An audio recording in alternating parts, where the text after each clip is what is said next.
Hindi pa man natatapos ang usap-usapan sa mga laban niya kay Mike Tyson at Manny Pacquiao.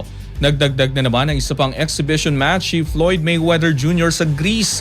Bagay na pinagpiestahan ng mga fans na naniniwalang ubos na ang pera ng boxing icon.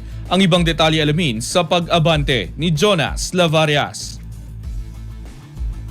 Tila hindi pa rin formal ang salitang retirement para kay Floyd Money Mayweather Jr. dahil opisyal na itong nag-anunsyo ng pangatlong laban para sa taong 2026. Matapos maikasa ang bakbakan kina Mike Tyson sa Abril at Manny Pacquiao sa Setyembre, tutuloy naman sa Athens, Greece ang dating world champion sa Hunyo para harapin ang kickboxing veteran na si Mike Zamvidis. Ang 45 anyos na si Zamvidis na may record na 157 wins at 18 world titles sa kickboxing ang magsisilbing intermission ni Mayweather sa pagitan ng dalawang higanteng laban. Ngunit sa halip na ma-excite, kutya at duda ang inabot ni Mayweather sa mga boxing fans sa social media. Marami ang naniniwalang desperado na ang boksingero dahil sa sunod-sunod na exhibition matches na hindi naman sanctioned o opisyal na laban. Dagdag pa sa mga espekulasyon ng pagkalagas ng yaman ni Floyd ang mga balitang tungkol sa mga kasong kinahaharap niya, kabilang na ang lawsuit laban sa Showtime at sa kanyang dating manager na si Al Haymon